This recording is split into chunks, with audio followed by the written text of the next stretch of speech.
কে কেমন আছেন? আশা করি সকলেই ভালো আছেন। অনুমানের রান্নার পক্ষ থেকে আপনাদের সবাইকে শুভেচ্ছা ও সুস্বাগতম। দেখেই বুঝতে পাচ্ছেন আমি আপনাদের জন্য আজ আমের পুডিং নিয়ে এসেছি। আমি কিভাবে দু রকমের আমের পুডিং তৈরি করি অনুমানের রান্নাতে আজ আপনাদের জন্য তাই শেয়ার করব। আমের পুডিং তৈরি করার জন্য খুবই মিষ্টি আম প্রয়োজন হয়, তাহলে পুডিংটা খেতে খুবই সুস্বাদু হয়। আর যদি আম একটু টক হয় তাহলে আমের সাথে চিনি দিয়ে দেবেন। তবে আমটা যদি মিষ্টি হয় তাহলে পুডিংটা খেতে খুবই সুস্বাদু হয়, তাই চেষ্টা করবেন সবসময় মিষ্টি আম নেয়ার জন্যে। আম, গুঁড়ো দুধ, চিনি, লবণ সব একসাথে আমি উপকরণগুলো একসাথে ব্লেন্ডারে ব্লেন্ড করে নিয়েছি, যাতে কোনো আঁশ না থাকে এবং কোনো টুকরো টুকরো না হয়ে থাকে। আমের মিশ্রণটা যত মসৃণ হবে পুডিংটা দেখতে তত সুন্দর হবে, খেতেও কিন্তু ঠিক ততটাই ভালো লাগবে। তারপর আমের মিশ্রণটাকে চুলাতে বসিয়ে দিলাম, মিডিয়াম আঁচে জাল দেব। যখন উতলিয়ে আসবে তখন তার মাঝে আগার আগার পাউডার দিয়ে আরেকটু ভালো করে নাড়াচাড়া করে উতলিয়ে নেব। আগার আগার পাউডারটা সবসময় আলাদা পানি দিয়ে গুলে তারপর মিশ্রণে দেবেন, তাহলে এটা দানা দানা থাকবে না, খেতে ভালো লাগবে।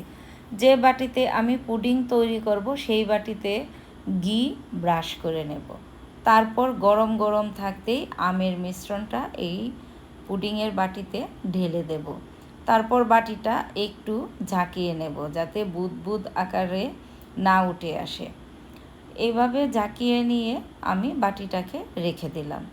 এবার যেহেতু আমি উপরে আমের পুডিংয়ের উপরে সাদা একটা প্রলেপ দিতে চাচ্ছি, তাই তার জন্যে সাগুদানা, গুঁড়ো দুধ, চিনি, লবণ একসাথে পানি দিয়ে খুব ভালো করে সেদ্ধ করে নেব।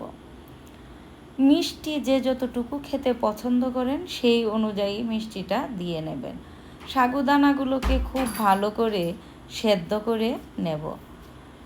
ভালো করে সেদ্ধ করে নিয়ে এইভাবে আমি এটাকে নাড়তে নাড়তে যখন একটু ঠান্ডা হবে তখন আমি এটাকে ব্লেন্ডারে দিয়ে খুব মিহি করে ব্লেন্ড করে নেব।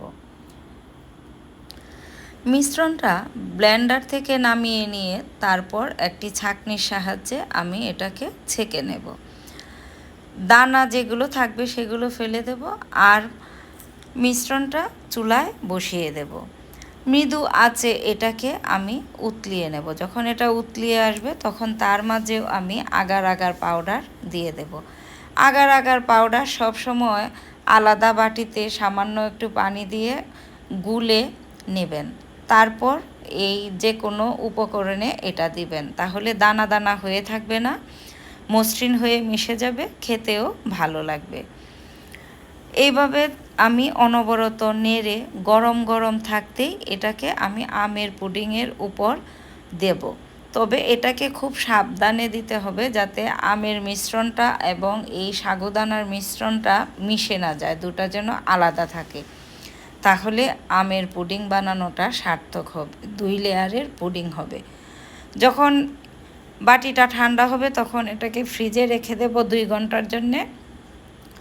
আরও ঠান্ডা হয়ে যখন জমে যাবে তখন আমি এটাকে নামিয়ে এভাবে প্লেটের সাহায্যে বাটিটা ধরে উল্টিয়ে দেব। আপনারা পুডিংয়ের যেই সাইড উপরে রাখতে চান সেই অংশটুকু উপরে রাখবেন।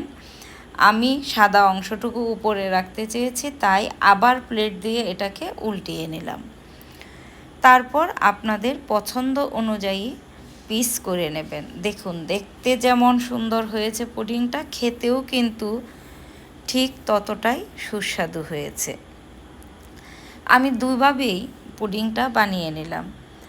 এইভাবে একসাথে 2টো লেয়ার দিয়ে আমের পুডিং বানিয়ে নিয়েছি, আবার শুধু আমের পুডিং বানিয়ে সাগুদানার আরেকটা ক্রিমের মতো বানিয়ে নিয়ে আমের পুডিংয়ের উপরে দিয়ে তারপর ওটা পুডিংটা সার্ভ করেছি। আপনারা এভাবেও বানিয়ে খেতে পারেন। দুভাবেই খেতে কিন্তু স্বাদ, দুটোর 2 রকম স্বাদ, দেখতেও 2 রকম। আশা করি সকলেই ভালো আছেন, সুস্থ আছেন। অনুমানের রান্নার পাশে থাকবেন, আমাদেরকে লাইক কমেন্ট শেয়ার করে জানাবেন কেমন হলো। ধন্যবাদ সবাইকে।